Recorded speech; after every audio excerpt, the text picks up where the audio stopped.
Today on the podcast, how do you stay consistent with your social media posting and marketing? We're going to talk about it today. Stay tuned. Welcome to the Christian Musicpreneur podcast, where we provide tips, tools, techniques, and resources to help you grow your ministry. I'm your host, Simone Henry, a business coach and mentor for independent Christian recording artists.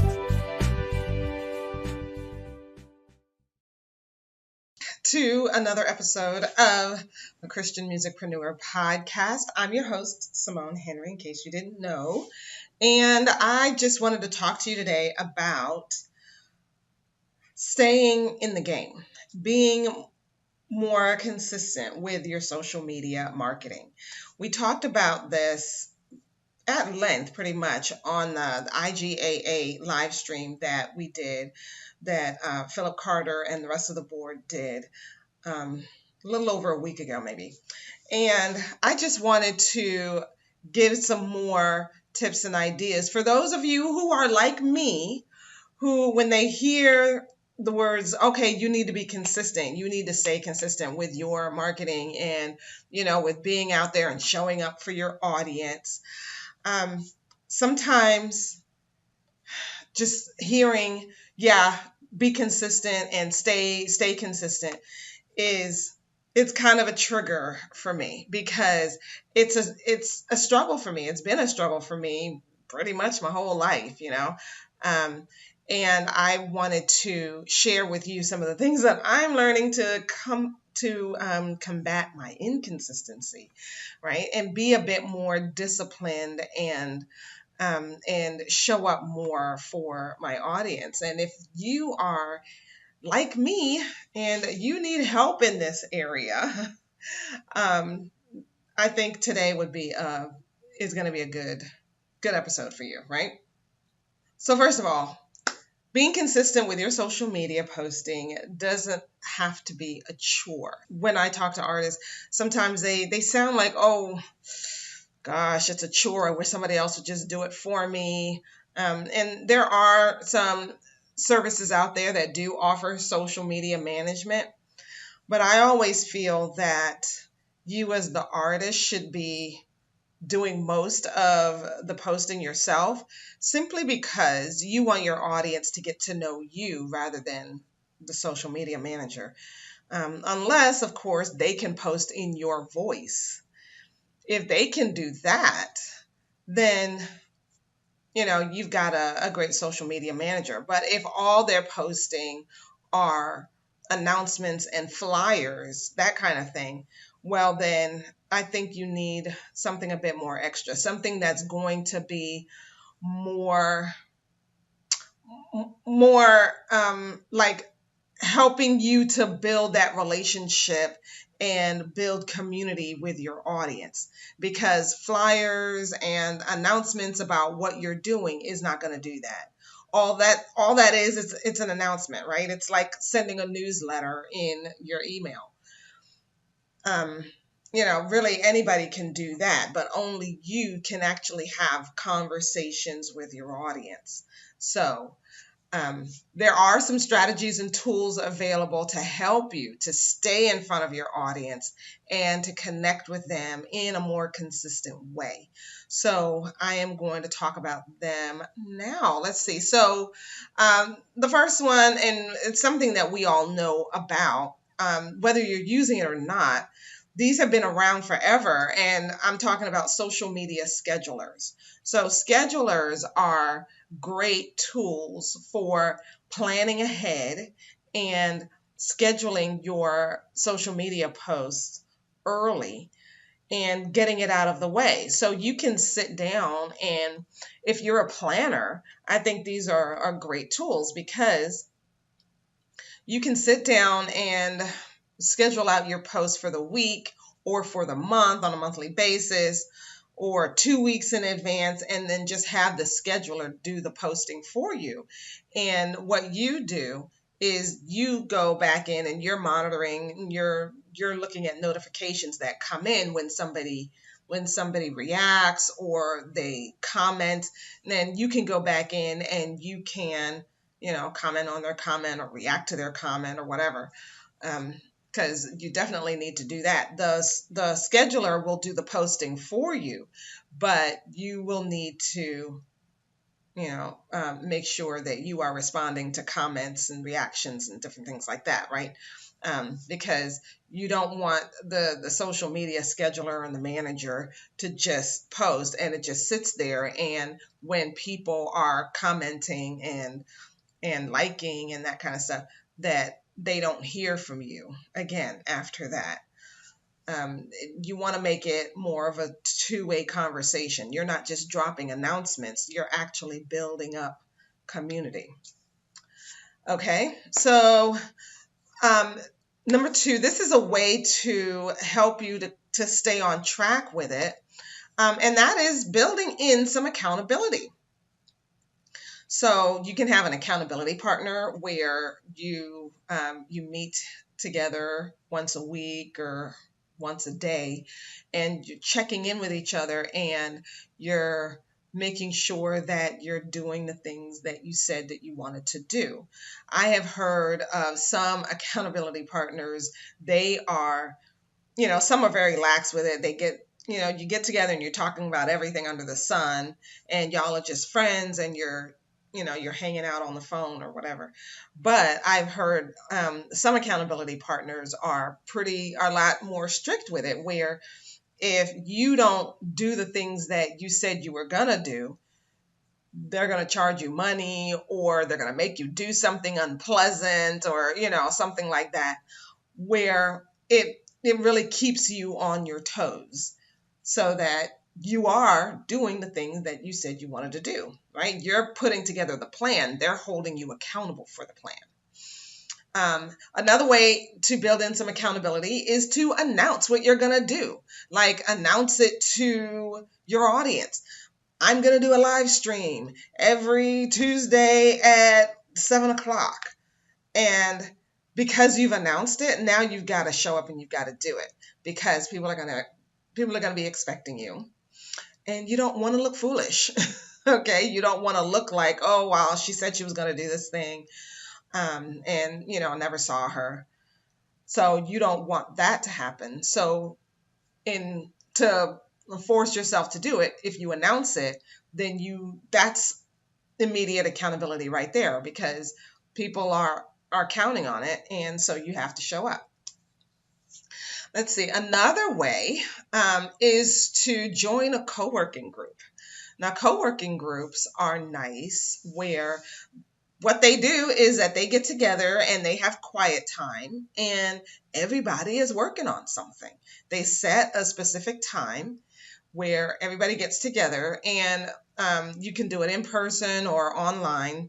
I've done co-working groups on Zoom, where we set a timer, and for 25 minutes or 45 minutes, however long your session is, and we all just work on something.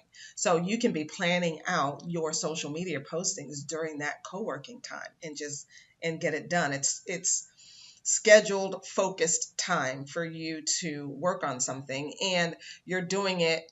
It's like going to a library or going to a Starbucks, and you're out of your regular environment, your regular normal day, and you've got this focused time, and you're working with other people. They're working on what they're working on, and you're working on what you're working on. It is a great way to get some great work done.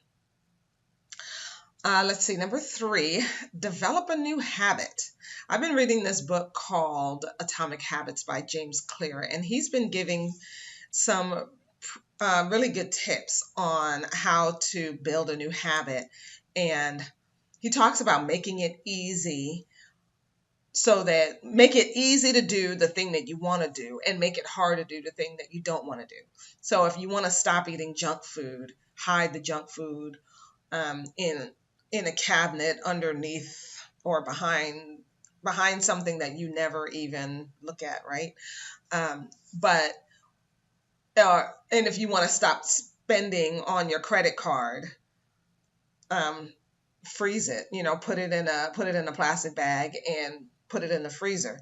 That way, if you're trying to do an impulse buy, you can't really, because you have to defrost your card first before you go. And so it forces you to think before you do it. So, so he talks about making it easy for you to do it. So what I've been doing is he talks about habit stacking. So, after you do a particular thing, like something, if you want to work on this for an hour a day, let's say, you schedule it after something else that you already do every day. So it just becomes part of that whole routine. So you come home from work every day and you change into your pajamas. Then the next thing you do is you go and you spend time in your office and make that a habit. Come home, put down my keys, change into my pajamas, and then go into my office. And when you pick a time like that, it just becomes part of your daily routine. It's part of something that you already do, right? If you come home, you change into pajamas every day, then it's just the next thing that you do after that. And then also he talks about having a dedicated space. So if you have a dedicated space, like all you do in your bedroom is sleep, all you do on the couch in the living room is watch TV, and all you do in your office is work, then, you go into your office and you spend that time working on your business, working on your ministry. And it becomes ingrained in you. When I'm in here, this is what I do. So then it becomes, it's like hacking your brain. It becomes more of a habit, and it makes it easier to do, so that you don't have to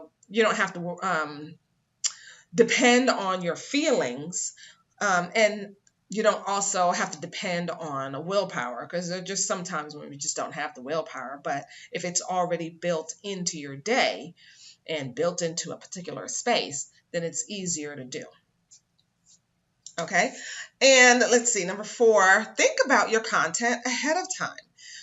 When you don't have to, when you know that you've got to post that day, but you're not sure what it is you want to post, and you're sitting there and you're looking at a blank screen with the cursor blinking or whatever, and sometimes it's hard to come up with something on the spot. But if you're thinking about it ahead of time, then it's easier to come up with something to post for that day, or to schedule it out early, or it's about the planning, right? When you're planning ahead of time, then it's easier to continue on with it, because you've already flushed it out. So here are some of my ideas. Set up categories, and then think about topics that you want to post for each category. What I see a lot of artists doing is that the only thing they post about when it comes to their music, because people are posting all the time, and they're posting about birthdays and inspirational quotes and Bible verses, and lots of different things, what's going on in the world. But when it comes to their music, all they post is, I have a new single out, go and buy it, go stream it, that kind of thing. Well, with your music, you can post a whole lot more. You can post behind the scenes stuff, videos, photos, talk about what you're doing in the moment. You can talk about the songs that you're singing and what they're about and how you came up with it. You could talk about why you're an artist in the first place, and you could talk about what inspires you on a regular basis to keep going as an artist. You could talk about what it's like to be an artist. Yeah. And, you could talk about the gigs you have coming up and what you're excited about. Or are you going to a town that you've never been to before? You could talk about a lot of that stuff, right? So if you set up like categories and then topics for each category, then it's easier to find something to say when you haven't planned it out ahead of time. Take a bunch of photos and videos when you're out and about, when you're doing your artistry thing, but don't drop them all at once. Drip them out over time so that media can be used over a longer period of time. Because you may have a month where you're doing a lot and there's a lot going on, and then another 2 months where there's not much going on. Well, you're going to need content for those months when there's not a whole lot going on, but you still want to stay in front of your audience. So you use the videos and the pictures and stuff that you've taken before, and use those in your drier months. So it doesn't look like you're not doing anything. I mean, you can say that, hey, we don't have a lot going on, but we're looking back at such and such when we did this and we did that, and it was funny, and we had a great time working with this producer and recording this song and that kind of thing. So drip it out over time. You don't use it all at once. Take a page from someone you admire and what they're doing, but put your own spin on it. You don't want to copy exactly what somebody else is doing, but if you see somebody, you're following somebody on social media and what they're doing looks really cool and you think that your audience would like it, then do it and put your own spin on it. Be authentic, but it doesn't have to necessarily be completely original. Keep your ideas in a notebook so you can go back to it. Now, the notebook it doesn't necessarily have to be, notebook like this on paper, although this is very helpful, but it can also be digital. I use a digital notebook called Evernote, and I use the website on my laptop and I use the apps on my phone and my tablet. So whatever note I put in there, I can clip stuff. Whatever I put in there, it's always with me. So sometimes people lose notebooks and lose clippings and different things like that. But with Evernote, I never lose it. But there is value in actually taking pen to paper and writing it down. It solidifies it in your mind that much more. That's what I've heard anyway. Okay. Let's see. Repurpose what you already do. So if you do a weekly podcast, you do a video cast, a radio show or something like that, you or someone you hire or somebody on your team can go through and pick out salient points or interesting pieces of it and cut them down into short clips. Where the way social media is going now, it's shortening everybody's attention span with the reels and the TikToks and the stories, where everything is 30 seconds, a minute long, that kind of thing. And that's a lot of content to be putting out. That's just very short and sweet. And I heard recently that Facebook is all in with the reels. So it behooves you to get some content that is super short that you can put out there. And I think a great way to do that is to use short clips that you already have from, say, a weekly video that you do, that you can use and put out there. You chop that up and put out quotes and short clips, and that keeps your social media fresh and keeps going, right? So I'll be doing more of that coming up soon, because that's an idea I had at the retreat weekend I just did. So those are my ideas to help you to stay consistent and keep you in front of your audience, so that you're not disappearing when when you're in the studio, or when you don't really have a whole lot going on, you're in between recordings or you're in between projects and that kind of thing. Even in those times, or maybe you're not, your sales campaign for your last album just kind of, it finished and it's a done deal. And you're just kind of looking forward to the next thing. You don't have to disappear. You don't have to not be talking about your music at all. You can still be talking about it, but just do it in a way, and it can be done in a way it's not burdensome. It's not a chore. It can be easier. It can be easier. There are strategies and tools available. If this was helpful to you, please let me know, comment below, and let me know that this was helpful. And also, if you are interested in my help in creating some content for your social media, that you can use to go for a long time, right? It's May, it's almost half the year. We're looking back on the goals that we made at the beginning of the year, like how are they going? Some of this stuff can be used to refresh ourselves, so the last half of the year we can really hit the finish line the way we want to. Okay, so if you are interested in having my help to help you to come up with some great content for your social media, then I would be happy to help you. And feel free to go to my website, echemusic.com, ECHEmusic.com, and click on the button in the middle to schedule some time to talk to me. And I will be very happy to help you. And also feel free to share this video with a friend. I would love it if you would do that.